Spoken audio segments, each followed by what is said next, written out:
সে বিশ্বের অমুসলিম শক্তিকে দেখাতে চায় বাংলাদেশে যদি ইসলাম নির্মূল করতে হয় তাহলে হাসিনার বিকল্প কেউ নেই, অথবা হাসিনাকে ক্ষমতায় রাখো, ইসলাম ধ্বংস করার জন্য সে যথেষ্ট। এ কারণে সে বারবার জঙ্গিবাদের নাটক তৈরি করেছিল। এই নাটক তৈরি করার জন্য কয়েকটা সংস্থা তৈরি করেছে। প্রথমে ডিবির মাধ্যমে এই কাজ করা হয়। এরপরে যখন কোটি কোটি টাকা আসতে শুরু করলো, ইসলাম ধ্বংস করার নীল নকশা যারা করছে তাদের পক্ষ থেকে কোটি কোটি ডলার আসলো, তখন সিটিডিসি, এটিইউ নামে আরো অনেক, সোয়াত নামে আরো অনেক সংস্থা তৈরি করেছে।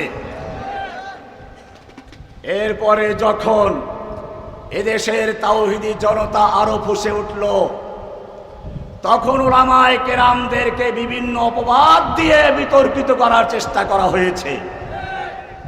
আমি এ কথা আমার একটা বইতে আগেই লিখেছিলাম, দিন কায়েমের সঠিক পথ বইতে আমি উল্লেখ করেছিলাম। ওদের চক্রান্ত হলো, রাস্তার এক পাশে যদি দেখো মোল্লা ওমর বক্তব্য দিচ্ছে, তাহলে রাস্তার অপর প্রান্তে তার বিরুদ্ধে মোল্লা বরডলিকে তৈরি করে দাও। রাস্তার এক পাশে যদি দেখো জসিমউদ্দিন রহমানী লেকচার দিচ্ছে, রাস্তার অপর পাশে ফরিদউদ্দিন মাসউদদেরকে দাঁড় করিয়ে দাও।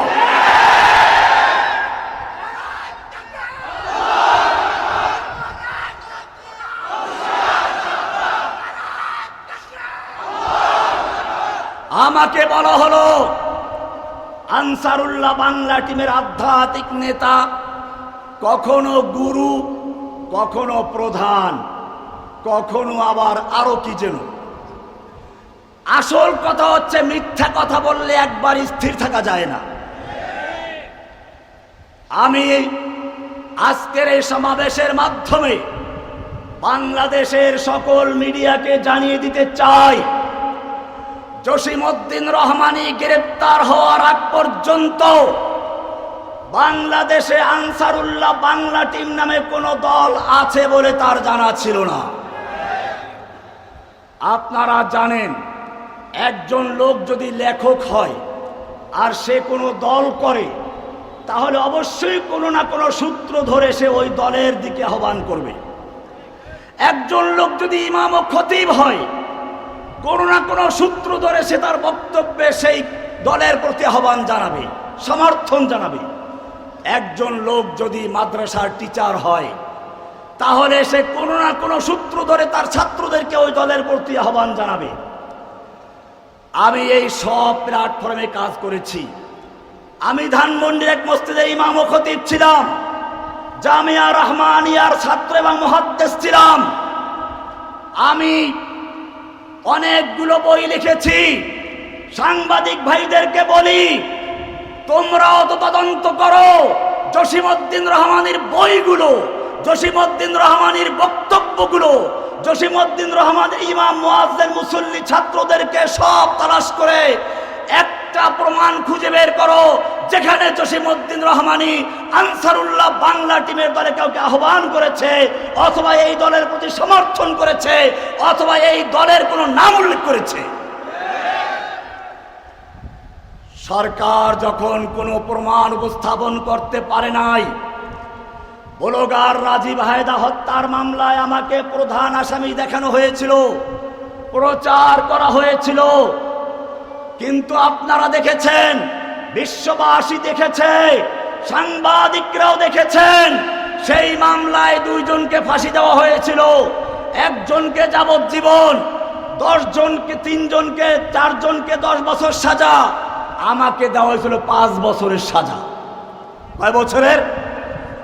এটা পাগলেও জানে। ওই মামলার সঙ্গে যদি আমাকে প্রমাণ করতে পারত, তাহলে 5 বছরের সাজা নয়, গলায় রশি ধরিয়ে ঝুলিয়ে তারা হত্যা করত। এরপরও কি প্রমাণের প্রয়োজন আছে? ওই মামলার রায়ের কপিতে লেখা আছে, বিচারক স্পষ্ট লিখে দিয়েছেন, আসামি জসিমউদ্দিন রহমানীকে আনসারুল্লাহ বাংলা টিমের গুরু, সদস্য, আধ্যাত্মিক নেতা যাই বলা হোক না কেন, রাষ্ট্রপক্ষ প্রমাণ করতে সম্পূর্ণ ব্যর্থ হয়েছে। সুতরাং এরপরেও যদি কোনো সাংবাদিক, কোনো পত্রিকা, কোনো মিডিয়া আমাকে আনসারুল্লাহ বাংলা টিমের প্রধান বলে প্রচার করতে চায়, আমি স্পষ্ট বলতে চাই তারা সেই পলাতক খুনি স্বৈরাচারী হাসিনার দোসর বলে প্রমাণিত হবে। বাংলার তৌহিদি জনতা তাদেরকে বাংলাদেশ থেকে হাসিনার মতো বিচারিত করার চেষ্টা করবে ইনশাআল্লাহ। যদি বাংলাদেশে থাকতে চাও, বাংলাদেশে যদি থাকতে চাও, বাংলার জমিনে যদি বসবাস করতে চাও, আজকের থেকে এদেশের তাওহীদি জনতাকে জঙ্গিবাদ বলা বন্ধ করো। আর জঙ্গিবাদের নাটক সাজাবে না।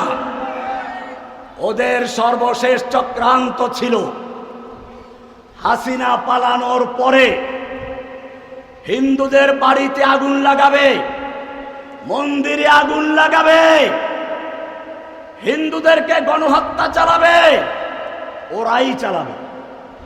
এরপরে নাম দিবে এদেশের তৌহিদি জনতার বিরুদ্ধে। এদেশের তৌহিদি জনতা ওদের সেই পাতা ফাঁদে পাড়া না দিয়ে যখন ওরা মন্দিরে হামলা করতে লাগলো, আগুন লাগাতে লাগলো, এদেশের মাদ্রাসার ছাত্র, স্কুল কলেজের ছাত্র মিলেমিশে তারা মন্দিরে আগুন দেওয়ার পরিবর্তে মন্দিরকে রাত জেগে পাহারাদারি করেছে।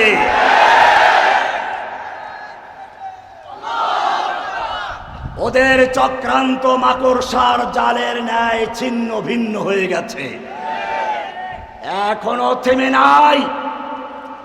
এখন আবার চক্রান্ত হচ্ছে। প্রথম চক্রান্ত হবে স্কুল কলেজের জেনারেল ছাত্রদের মধ্যে আর মাদ্রাসা ছাত্রদের মধ্যে বিভেদ তৈরি করে দেওয়া। কারণ ফেরাউনদের চরিত্র এটাই ছিল। ফেরাউন কি করেছিল? ওয়াজাআলা আহলাহা শিয়া। ফেরাউন তার দেশের জনগণকে বিভিন্ন দলে বিভক্ত করেছিল।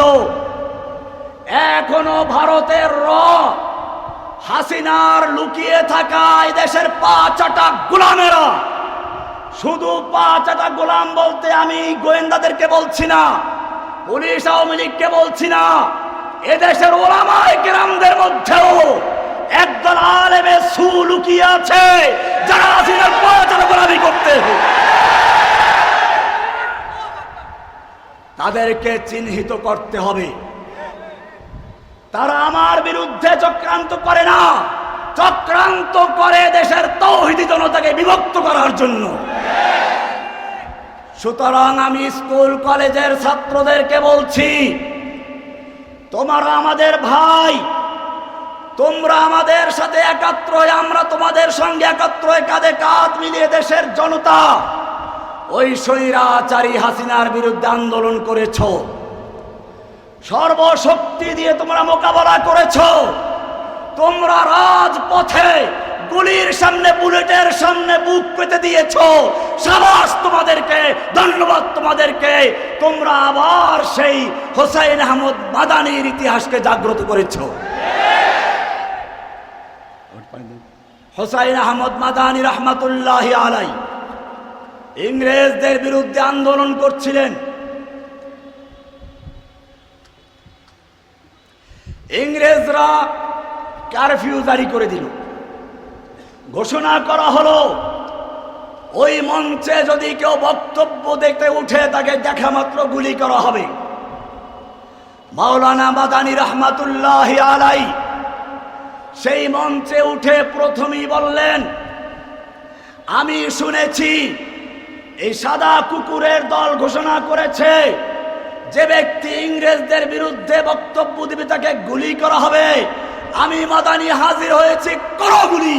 এই বলে তিনি তার শেরওয়ানির বোতাম খুলে দিয়েছিলেন। ইতিহাস সাক্ষী, গুলি করা দূরের কথা, তিনি যখন করো গুলি বলে ধিক্কার দিলেন, সঙ্গে সঙ্গে ওই পুলিশদের হাত থেকে রাইফেলগুলো ঝরঝর করে পড়ে গিয়েছিল। দীর্ঘ 2 ঘন্টা পর্যন্ত বক্তব্য দিয়েছিলেন।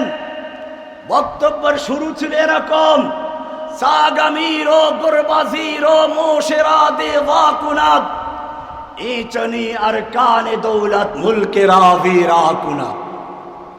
साग आमिर, साग मानी कुकुर, आमिर मानी बादशाह, कुकुर बादशाह। गोरबा वजीरो, गोरबा हलो बिड़ाल, बिड़ाल होच्छे मंत्री। मोशेरा देवाक, मोश मानी होच्छे इঁদুর। তিনি বললেন প্রধানমন্ত্রী হচ্ছে কুকুর, মন্ত্রী হচ্ছে বিড়াল, এমপিরা হচ্ছে ইঁদুর। এই রকম লোকদের যারা যেই সংসদ চলে সেই সংসদ জাতির কল্যাণ বয়ে আনা, সেই সংসদ জাতির ধ্বংস বয়ে এনে। বাংলাদেশে তাই হয়েছে। দুর্নীতি চাঁদাবাজির এমন এক পর্যায়ে চলে গেছে 18 লক্ষ কোটি টাকা বাংলাদেশকে ঋণ রেখে শেষ পর্যন্ত খাবার তৈরি করে খেতে না পেরে খাবার টাবার ফেলে দিয়ে বুফে ফেলে দিয়ে না খেয়ে সে পালাতে বাধ্য হয়েছে তার স্বামীর বাড়িতে।